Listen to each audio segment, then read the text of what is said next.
사람은 마음 먹기에 따라서 자신의 태도가 결정됩니다. 그래서 이것 할 것인가 안 할 것인가, 갈 건가 안 갈 건가 많이 고민합니다. 고민하다가 마음을 정하고 구체적인 행동으로 나가게 되는 거죠. 복받기 가장 힘든 사람 중에서 한 사람을 고른다고 하면은, 한 부류를 고른다 하면은 우유부단한 사람이죠. 성경은요, 결단을 요구합니다. 하나님의 말씀은 하라, 하지 마라 이렇게 말씀하고 있어요. 그래서 신앙생활이 정말 깊숙하게 하나님 앞에 나가기 위해서는 결단을 해야 됩니다. 우리 남성들은 매일같이 면도를 합니다. 저도 면도를 이렇게 하니까 말끔하죠. 하루만 면도 안 하면은 산적 같아요. 산적. 그래서 이 면도를 해서 이 얼굴을 관리하지 않습니까? 우리 마음도 마찬가지예요. 우리 마음도 잘 관리를 해야 됩니다. 우리 마음 먹기 달렸다고 하는데 마음을 잘 관리하지 못하면은 인생을 실패로 떨어지고 맙니다. 오늘 성경에는 다윗의 찬양시라고 시편 108편 기록하고 있는데, 다윗은 자기 장인이었던 사울 왕이 다윗의 인기가 올라가고 모든 백성들이 다윗에게 관심이 있으니까는 다윗을 붙잡아서 죽이려고 합니다. 10년 동안 도망 다니는 거예요. 어느 동굴에, 엥게디 동굴이라고 하는 그런 동굴에 숨어서 비참한 시간들을 보내고 있는데, 그때 다윗은 비참하지 않았습니다. 지금 상황이 좋고 나쁜 것이 문제가 아니고 가장 중요한 것은 내가 어떻게 마음을 먹는가. 다윗은 하나님이 살아계신 걸 믿었습니다. 그리고 하나님을 100% 의지합니다. 그래서 다윗은 오늘 성경에 보면은 내가 마음을 정했사오니 내가 노래하며 하나님을 찬양하리이다. 하나님을 향해서 마음을 정했습니다. 마음을 정하는 것이 인생 승리의 비결입니다. 신앙생활은요, 마음을 확정하면은 하늘의 문이 열리는 겁니다. 은혜가 임하는 거예요. 깨달음이 오고 하나님과 소통하게 돼서 신앙생활이 신바람 나게 되는 거죠. 여러분들 타이타닉 영화를 보셨는지 모르겠는데, 그 아주 유명한 영화지 않습니까? 저도 몇 번을 봤는데, 저기서 저는 볼 때마다 눈물 흘리는 장면이, 그 타이타닉 호에 그 악단이 있지 않습니까? 악단이 있는데 이제 타이타닉이 침몰이 됩니다. 그런데 저기에 구명정이나 구명조끼가 터무니없이 부족해요. 근데 많은 사람들이 이제 포기할 그 위기에, 침몰 직전에 배를 탔다거나 조끼를 입은 사람들은 안전하지만 그렇지 않은 사람들은 죽어가는 거예요. 근데 그 웰렉스라는 저 악단장은 크리스찬이었는데 타이타닉 호에서 살아남은 사람이 간증을 해서 저것을 보고 들은 얘기를 가지고 영화한 거죠. 저 웰렉스라는 사람이 굉장히 훌륭했다고 합니다.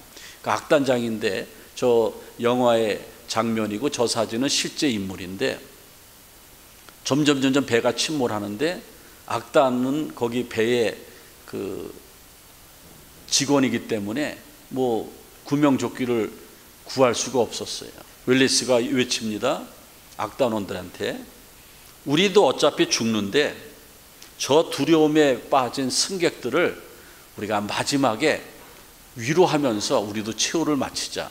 그렇게 마음을 먹었어요. 그래서 몇몇 악단들과 함께 이렇게 찬송가를 연주하는데, 네 줄을 가까이 하게 함은 십자가 진 같은 고생이라. 바이올린 소리가 팍 퍼지는데 저는 눈물이 났습니다. 찡했습니다.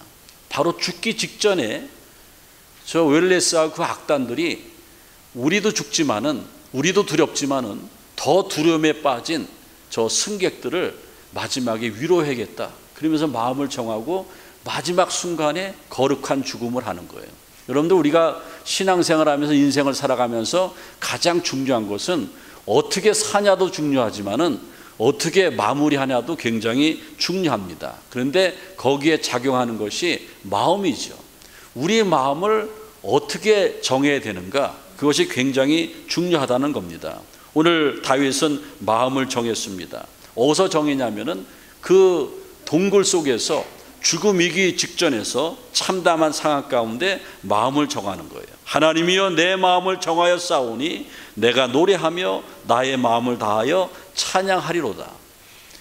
다윗은 저 동굴에서 역사학자들이나 지질학자들이 또 성경학자들이 추론해 보니까는 이스라엘에 다윗이 피할 만한 그곳에 저런 동굴이 있었습니다. 저기 실제 사진이고요. 다윗이 저렇게 그림처럼 동굴 안에 숨어 있는 거예요. 10년 동안 쫓아다니면서 너무나 지쳐 있습니다. 그때 다윗은 고백하는 거예요. 하나님이여 내가 마음을 정했습니다. 죽음이 두렵지 않습니다. 내가 노래하겠습니다. 그러면서 찬양하기로 결정했어요. 여러분들 우리 기독교 신앙에서 찬양이 얼마나 중요한지 몰라요. 예배의 4가지 대표적인 요소가 찬양, 기도, 말씀, 헌신, 봉헌 그거 아닙니까? 찬양이 굉장히 중요해요. 그래서 여러분 예배의 시작이 뭐로 시작합니까? 찬양으로 시작하는 거예요. 찬양은 하나님을 높이는 거예요. 하나님을 인정하는 겁니다. 하나님을 의지하는 거예요. 그게 찬양입니다. 다윗은 비참한 상황에서 찬양하기로 결정을 했습니다. 그래서 그의 심령이 새로워졌습니다. 저는 찬양하다가 병 고침 받은 사람 많이 봤습니다. 찬양하다가 문제가 해결된 사람 많이 봤어요. 우리 성경 속에서도 보면은요, 사도 바울이 빌립보 지하 감옥에 갇혀 있는데 찬양하다가 옥문이 열리고 발에 착고가 풀리지 않습니까? 기적의 역사를 체험하게 됩니다. 여러분들 하나님을 높이는 찬양을 언제 해야 되는가? 내가 내 인생의 위기시에 내 앞길이 막혔을 때에, 갑자기 몸에 질병이 찾아왔을 때에, 그리고 내 인생 살아가는 게 막 엉망일고 고민스러울 때에, 그때 하나님을 찾고 하나님을 높이는 것이 찬양입니다.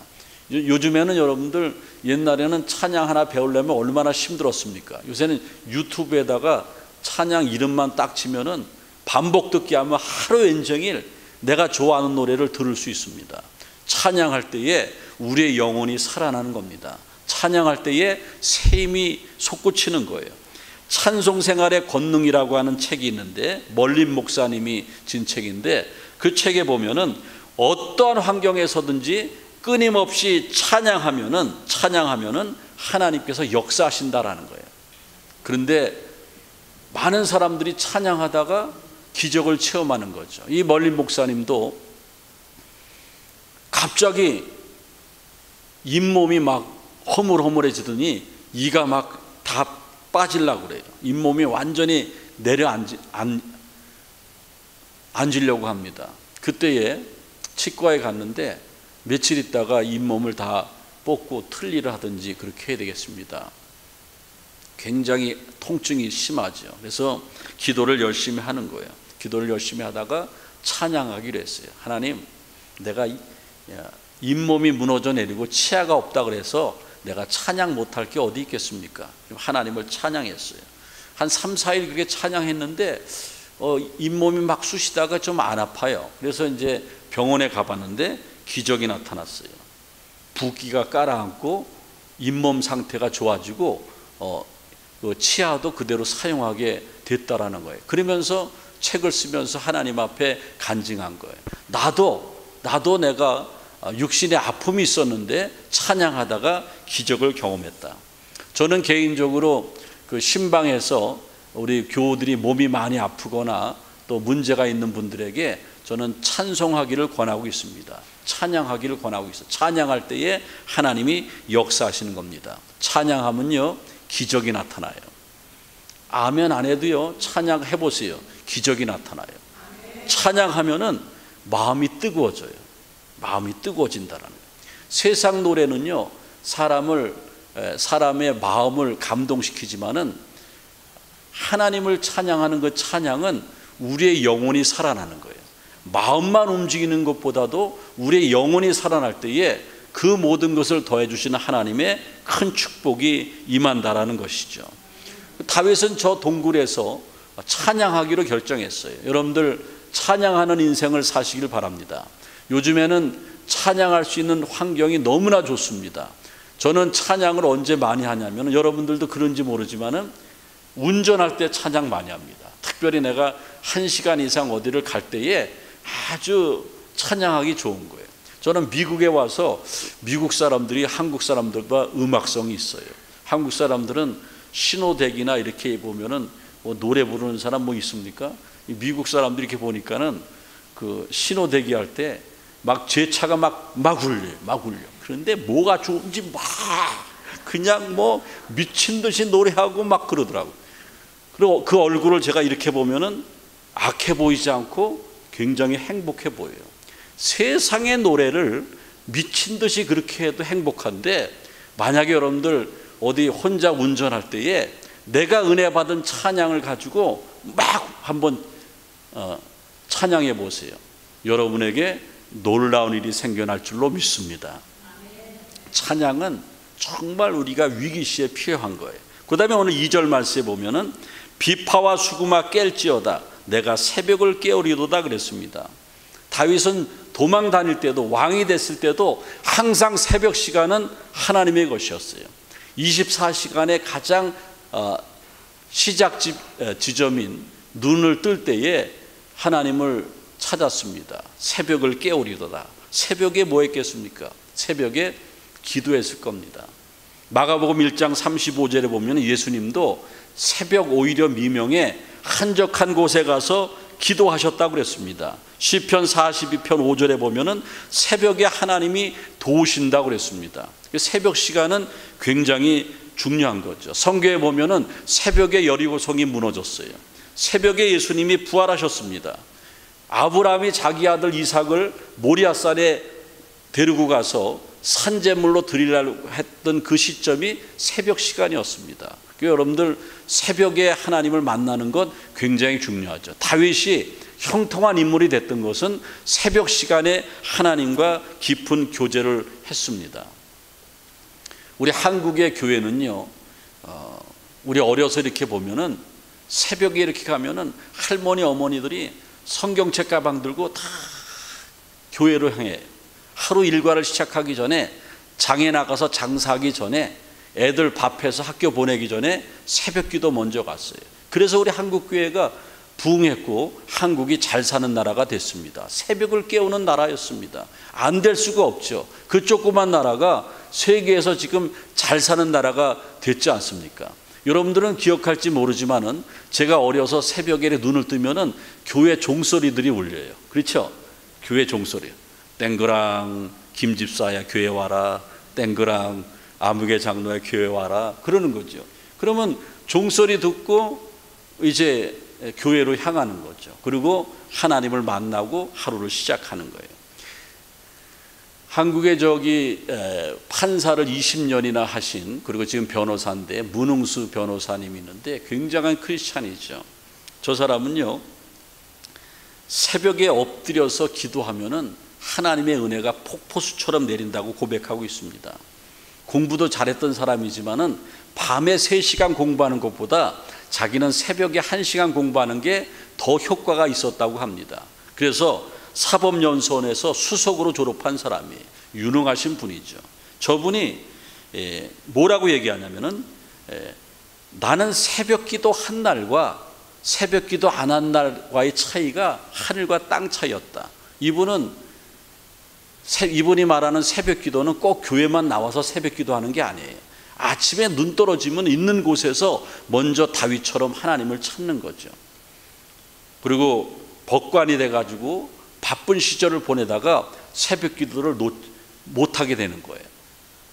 뭔가 막 2% 부족한 것 같고 마음이 답답하고 막 그랬는데, 내가 새벽 기도하다가 안 해서 그렇구나. 내가 법관이기 전에 하나님의 자녀인데 기도해야겠다. 그러면서 새벽 기도를 놓치지 않으려고 어떻게 작정하냐면은, 내가 만약에 새벽 기도를 안 하면은 그날 아침과 저녁을 굶겠습니다. 누구하고 약속했어요?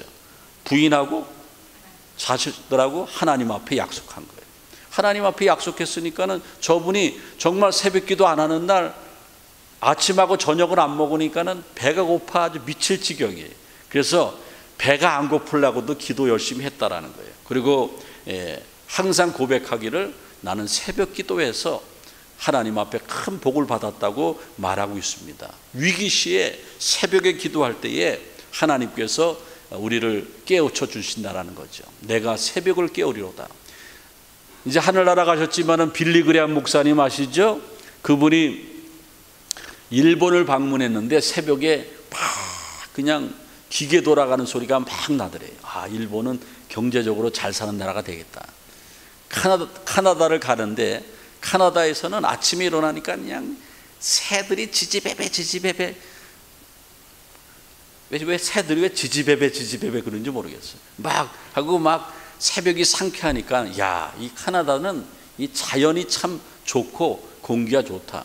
근데 한국에 왔습니다. 한국에 오래전이죠. 한국에 오셨는데 새벽에 딱 보니까는 사람들이 그냥 새벽에 교회로 막 밀려들기 시작하는데 갔는데 새벽에 그 사람들이 교회에 모여서 막 기도하는 모습을 보고 빌리그레암이 깜짝 놀라고 야, 대한민국은 소망 있는 나라다. 왜냐하면 기도하는 나라이기 때문에. 여러분들 우리 민족이 기도하는 민족됨을 감사하게 여기실 바라고 열심으로 기도 생활하시길 바랍니다. 한번 따라해서 부모의 새벽 기도는 자녀의 평생 축복. 우리에게 어떤 분들은 집에서 기도하시는 분이 있어요. 오케이, 저는 인정합니다. 교회 오시면 더 좋지만은 부모의 새벽 기도는 자녀의 평생 축복입니다. 자녀들에게 재산을, 집을 물려주려고 하지 마시고 신앙을 물려주세요. 그러려면은 새벽을 깨워야 됩니다. 그 다음에 오늘 3절 말씀에 보면은 여호와여 내가 만민 중에서 주께 감사하고 문나라 중에서 주를 찬양하오리다. 다윗은 그 위기 상황에서 또 뭐 하기로 마음을 결정했냐면은 어떤 상황에서든지 감사하기로 결정했습니다. 감사는요, 기적 역사가 나타나요. 기도할 때도 감사하면은요, 기도가 빨리 응답이 됩니다. 시편 116편 17절에 보면은 내가 주께 감사제를 드리고 여호와의 이름을 부르리이다 그랬습니다. 그 동굴에서 사울 왕이 막 죽이려고 하는데 숨어 있는데 물이 있습니까? 먹을 것이 있습니까? 죽을 지경이죠. 거기서 감사가 되겠습니까? 그런데 거기서 감사하기로 결정했다라는 거예요. 저는 교도소에 가봤습니다. 여러분들 교도소 가봤습니까? 눈을 번쩍 뜨시네. 우리 목사님이 전과 몇 범인가 이렇게. 교도소 선교하러 갔어요. 교정 선교라고 그러죠. 그래서 찬양대 데리고 교도소에 가서 이제 이렇게 강당에 죄수들이 모이면은 예배 드리고 찬양하고 식사 대접하고 그래요. 근데 그 교도소장의 배려로 목사님, 이 죄수들이 수감하는 방을 보고 싶지 않습니까? 그래서 보고 싶다 그래서 한번 봤어요. 6명이 이렇게 들어가서 이렇게 수용하는 방인데 앉으면 이렇게 좀 여유가 있는데 밤에 잘 때 이렇게 좁빗한 요와 이불을 깔고 자면은 팍팍하게 찹니다. 굉장히 협소하죠. 그리고 개인 독방을 가봤어요. 독방을 가보니까는 진짜 좁빗하더라고요. 거기서 뭐 너무 답답할 것 같아요. 그래서 교도소에 가보니까는 제가 딱 생각나는 것이 야, 여기 잠자리가 불편하겠다. 그리고 너무 여기 정막강산이고 척박한 환경이다. 숨도 못 쉬겠구나. 그런 생각이 들었어요. 그리고 제가 또 가본 데가 기도원을 가봤어요. 기도원을 갔는데 기도원도 마찬가지더라고요. 큰 기도원에 가면은 개인 기도실이 있는데 꼭 교도소 들어온 것 같아요. 조그만 평수에서 거기서 막 기도를 하는데 저도 들어가 보는데 달라요. 왜냐하면은 교도소나 기도원이나 좁빗하고 적막강산이고 먹는 것도 부실하고 잠자리도 부실한데 교도소에는 불평분만이 있지만은 기도원에는 똑같은 환경이지만은 감사가 있다라는 거예요. 감사로 말미암아 우리는 새로운 인생을 살아갈 수 있는 것이죠. 제가 그 기도 생활할 때에 기도의 문이 활짝 열린 것이 감사 기도였습니다. 제가 잘 아는 훌륭한 권사님이 새벽에 늦게까지 기도하고 해 뜰 때까지 기도하는데, 제가 신학생 때 물어봤어요. 권사님, 어떻게 그렇게 기도를 오래 할 수 있고 뭐라고 쭉 이렇게 기도하십니까? 그러니까는 그 권사님이 우리 친구 어머님이었는데, 자네도 목사님 되실 분이니까 내가 알려주겠네. 나는 평생 감사 기도만 했는데 감사하면서 기도해서 기도 응답을 많이 받고 큰 은혜를 받았다고 그러는 거예요. 그러면서 그 권사님이 기도하는 게 그저 감사합니다. 그 기도를 그렇게 하는 거예요. 근데 여러분들, 제가 우리 교인들한테 여러 번 이런 말씀을 드렸는데 이거 흉내도 안 내시는 분들이 너무나 많아요. 그런데 여러분들 기도 안 될 때는 하나님 그저 감사합니다. 이것도 감사하고 저것도 감사하고 내가 몸이 아파도 감사하고 돈이 좀 없어도 감사하고 우리 애들이 좀 안 됐어도 감사하고, 한번 감사해 보세요. 잘된 것마저 감사하지 마시길 바라고, 내가 잘 안 됐을 때, 힘들 때 한번 감사해 보세요. 앞날이 활짝 열리는 거예요. 그 다음부터 저도요, 늘 기도할 때 하나님 감사합니다. 하나님 감사합니다. 제 기도의 90%는 감사한 거예요. 하나님, 우리 교회 좋은 성도들 만나게 해준 감사함을 드립니다. 제가 마지막 때 허튼 짓 하지 않고 하나님의 복음을 전하며 죽어가는 영혼들을 하나님께로 인도하는 일에 최선을 다하니 감사합니다. 저는 항상 감사해요. 감사하니까는 마음에 행복이 오는 거예요. 평안이 오는 겁니다. 다윗이 그랬습니다. 다윗이 언제 죽을지 모르는데 감사해서 그 동굴 가운데서도 평강의 복을 누렸다라는 겁니다. 한 가지 말씀을 드리고 말씀을 마치려고 합니다. 독일에서 어떤 한 가난한 학생이 여행 중에 아주 허름한 호텔에 투숙을 했습니다. 근데 아침에 일어났는데, 저녁에 자기 전에 하나님 잘 자게 해주세요 그러고 기도하고 잤는데, 아침에 일어났는데 신발이 없어졌어요. 가난한 학생인데 싸구려 호텔에 와서 자는데 신발이 없으니까는 난감하죠. 막 화가 나서, 하나님 이게 뭡니까? 내가 가난한데 내가 어디서 신발을 사 신습니까? 막 불평하고 있는데, 여관 호텔 주인이 우리 집에 신발이 하나가 있는데 맞을지 모르는데 신어보시라고 신발을 신겨줬어요. 남의 신발이니까 마음에 맞지는 않은데 그럭저럭 신었습니다. 그날이 주일이었는데 호텔의 주인이 교회 다니냐고 그래. 교회 다닌다고 그래. 그럼 나랑 같이 교회 가자고. 교회 가서 예배를 드리는데 찬송을 해도 불평이 많았고 기도를 해도 기도가 잘 안 되는. 왜? 신발을 도둑질 맞아서. 응? 그러고 있는데 자기 의자 옆에 어떤 사람이 찬송하는데 얼굴이 막 천사 같아요. 그리고 막 기도하는데 너무 간절하게 하나님 앞에 감사하면서 기도하는 거예요. 야, 참 신앙이 좋다 그러는데, 이렇게 보다가 위에만 보다가 밑에 보니까는 그 기도하는 사람이 장애인이에요. 발이 2개가 잘렸어요. 그걸 보고 하나님이 은혜를 주시는 거야. 이놈아, 너는 신발 도둑 맞았다고 불평하냐? 저 사람은 2 다리가 잘렸는데도 신발을 신을 수 있는 다리도 없는데 감사하지 않냐? 그때 깨닫고 이 사람이 감사하는 인생을 살아서 독일의 훌륭한 사람이 됐습니다. 마틴 바덴이라고 하는 재무장관이 되죠. 여러분들, 감사하는 인생을 살면은 하나님이 축복해 주시는 겁니다. 이제 여러분들 어떤 인생을 사시겠습니까? 신앙은 결단입니다. 그냥 교회만 다니면 안 돼요. 내가 결단해야 돼요. 하나님, 내가 이렇게 하겠습니다. 결단하는 거예요. 마음을 정하는 거예요. 다윗 됐던 것은 마음을 정했기 때문에 위기를 극복했습니다. 정말 힘든 상황에서 하나님을 인정하고 하나님을 높이며 찬양하기로 결정했어요.